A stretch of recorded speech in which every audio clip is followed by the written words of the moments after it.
Last time on JoeMac Reads, we talked about Scion by James Islington, the advanced reader copy provided to us by Saga Press. Today we return to Memory, Sorrow, Thorn by Tad Williams. We're looking at Book 2, Stone of Farewell. Will it live up to the first one? Find out this time on JoeMac Reads.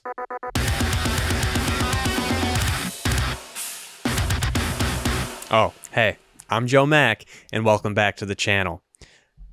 We're talking about Stone of Farewell by Tad Williams today. That's Book 2 in Memory, Sorrow, Thorn. Spoiler alert. What? This book did not hit me or wow me as much as Dragonbone Chair did. Now, that's not to say I didn't have a great time, because I did, but I felt like this book suffered a little bit from sequel syndrome. Now, when I say that, I just want to clarify, because not every sequel is bad. You look at films, we're talking Shrek 2, we're talking Empire Strikes Back. Those sequels, phenomenal. Video games, Halo 2, Mass Effect 2, huge improvements over the first ones. Howling Dark. Need I say more? Howling Peak, baby. Empire. Oh my God, I love Sun. Oh. We'll get back to Sun Eater someday, I swear to God. I can't stay away for too long. But back on topic. Stone of Farewell. The first almost third, or maybe close to half of the book, I would say, really felt like the epilogue of book one.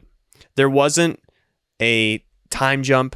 There wasn't any. We pick up really right where we left off, right after we fought the ice dragon, whose name I can't pronounce. I'm not even going to try. But it, and then everything because of that we had to deal with. So the recovery, the POV jumps, which I still appreciate because there's a lot more going on in this world. It's a larger scope than just Simon and everything that's going on. I enjoyed the POV jumps in this book. They weren't always as interesting as they were in the first one, but it is nice to continue to get the wider scope and what's going on. But the pace of, I'm just going to call it the first half of this book, felt more sluggish to me, and felt like had the entire trilogy or quadrilogy, depending on what year you buy the books, if the To Green Angel Tower split or not, had been completed and then separated into its books. I feel like a good portion of Stone of Farewell would be in Dragonbone Chair, or Dragonbone Chair could have ended sooner than it did to give us a more exciting intro in Stone of Farewell with the fight atop the mountain with the dragon. But I digress. Simon continues to grow. He still has a little bit of, well, himself in him, and he still tends to get down on himself and do a little bit of whining, but I think that in the situations he finds himself in this book, that is somewhat warranted. To see his relationship with Jariki grow, to watch him participate in that culture was wonderful, and to get more insight into what's going on with the Scythe. Benebik and Skoldy going through, without getting too specific, but just generally speaking, so that I don't spoil anything going on in this book, in case you just finished book one and you want to know how exciting book two will be. Less involved, less exciting. I'll just leave it at that. Joshua, I would say, is my number two, not number two favorite, but number two favorite point of view in this book. Everything going on with him still seems very important. His sections seem to be a faster pace. His sections seem to have more agency and more involvement in the wider world. With that being said, in contrast, Miriamel, not the best. Things that she's involved with or is near when something happens is great to learn and great to know. But her character is wearing on me as it stands right now. Not that she's not justified in some of her trust issues and such, but wasn't necessarily really enjoying her by the end of this book. Who else did we have? We had, oh boy,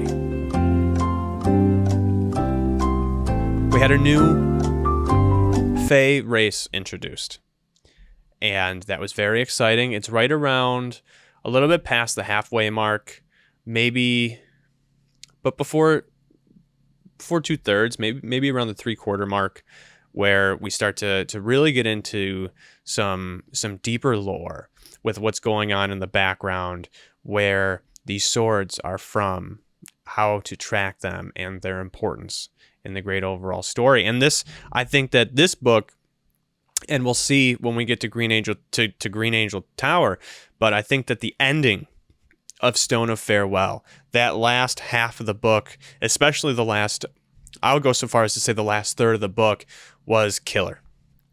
And wrapping it up the way that they did, with the action all the way up to almost a hard drop into a happy ending, really was quite nice, especially in contrast to how the first book ended, and everything leading up to that ending, the strife and turmoil that you're going through with Simon, especially having a reunion of sorts, without getting too specific, was quite nice. And I look forward to how we're going to start the next book, where from the first book to the second book, there was a clear way for him to continue it with the result of that fight, what happened with Simon, because we black out.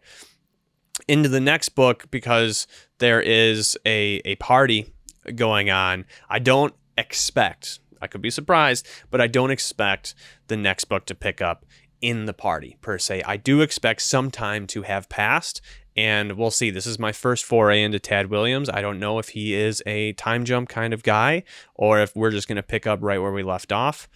That will that is to be seen. But still very much in love with Memory, Sorrow, Thorn.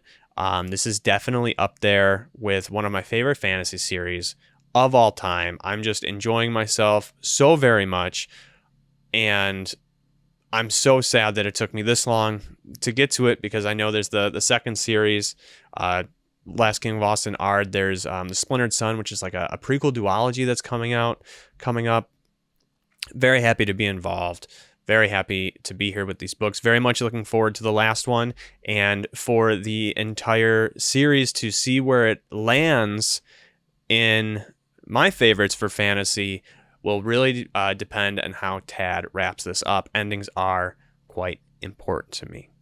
So let me know, guys. How do you feel about book 2 if you've read it so far?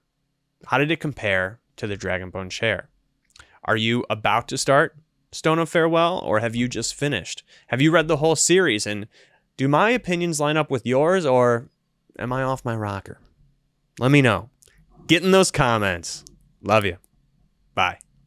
Next time on JoeMac Reads, we step away from Memory, Sorrow, Thorn, and we return to the world of Oathbreaker by A.J. Drummond. How does Book 2 live up to Book 1? We will be looking at Daughter of Shrikes. Tune in next time on JoeMac Reads.